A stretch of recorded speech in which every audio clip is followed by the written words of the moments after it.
So basically, a lot of people misunderstand what quasars are, the stuff that you find that orbits around black holes and, before it gets sucked into it over time. But basically, quasars are usually caused by the gravity that the black holes orbit around. They're the ones that have been observed have also been observed because they're still like from galaxies that are like millions, billions years old, very young galaxies. But it's also proof that there are galaxies that are being formed still in the universe. I mean, rightfully so, because there's so many things out that we still don't know, and there's no end in sight of it.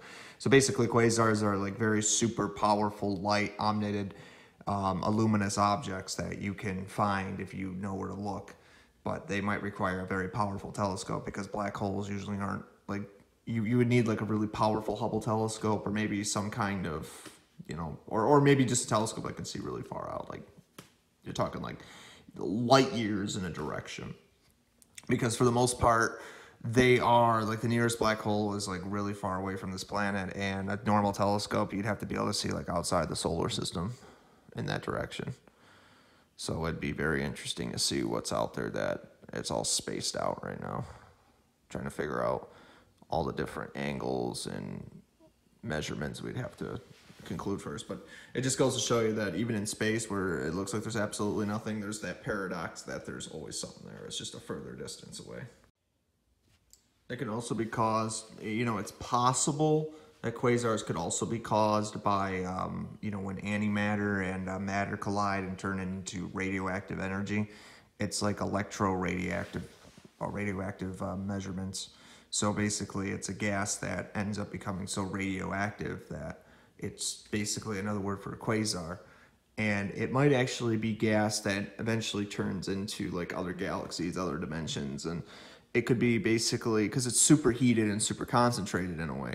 So if that is true, then it wouldn't surprise me that, that energy eventually gets pushed off into another universe and then starts another cycle somewhere else, if that is true.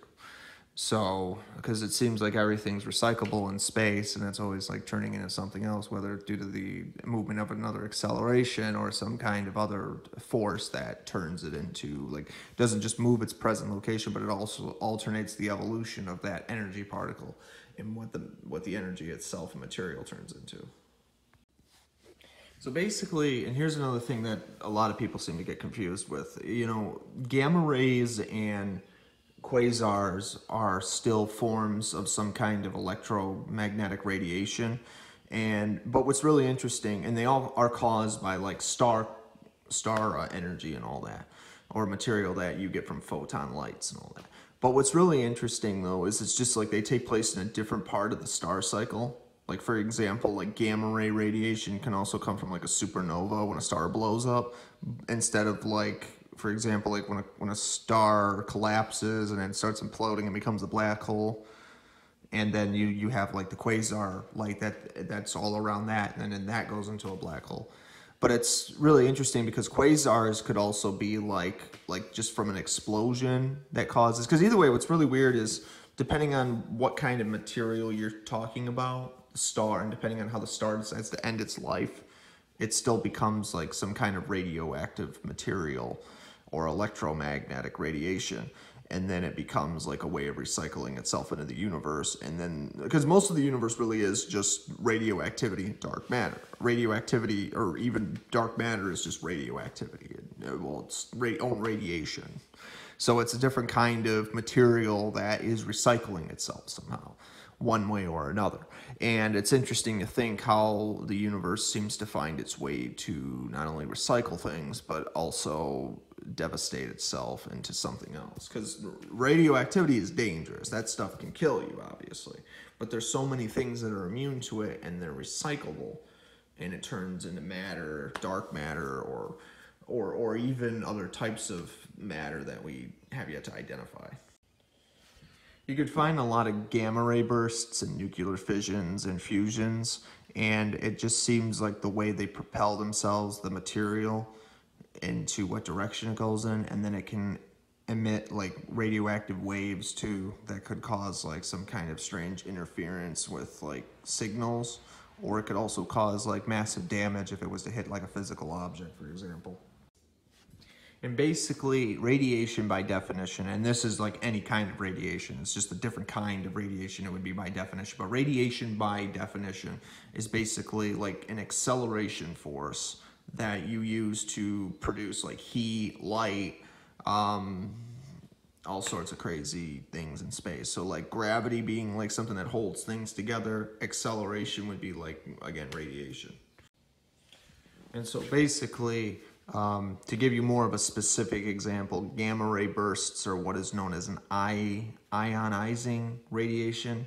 And basically what that is while it's a different type of radiation on the electromagnetic radiation scale, it basically are particles that can travel basically 1% greater than the speed of light. And basically what they do is, in a lot of cases, they can't be picked up by human senses, but like if there's a large amount of it, something to do with light makes it possible, as well as like you can tell like something's like radioactive and all that. Think about it. But as far as gamma rays go themselves, they do use them in medicine, manufacturing, industrial size revolutions. It basically just, we use it in science a lot to discover, and we manufacture stuff with it in a lot of ways. It's kind of sounds kind of interesting, but it's basically material that coexists with the universe and physics and nature that we live in. So radiation can be a good thing, but at the same time it can be a bad thing if there's too much of it. To give you another example, radiation can cause cancer. There's all sorts of again, depends on the spectrum, it depends on the kind of radiation, and it depends on what they're using it for too, is how you would really want to identify what radiation is and what it does. And again, if you want more information, I would recommend looking up the electromagnetic radiation field. It'll tell you specifically like how many different types of radiation there are, the scale, and it will tell you like what causes it and what its properties are specifically made of. Because again, you know, scientists know this better than I do, but this is all information I could gather on the internet because I wanted to know what exactly is radiation when you think about it. So so again, it's a force, and it's just material that helps the universe like construct what it does. Basically, it's one of the driving reasons in the universe that causes the universe to be able to function the way it does. Material can change, things can move, and kind of like gravity, where it holds things together, sort of. Like, again, nuclear fusions, nuclear fissions, they're always constantly moving in light particles, like stars, for example. You're creating ions, you're creating subatomic formulas, or you're just changing properties of stuff, kinetic potential energy, and then also it turns into, and I just forgot what I was going to say, but it turns into different types of energy. So keep that in mind. So again, if you're not subscribed, please subscribe. I will be making more videos like this. If there's any requests you want me to talk about, I will try the best I can, but think of this as an educational experience.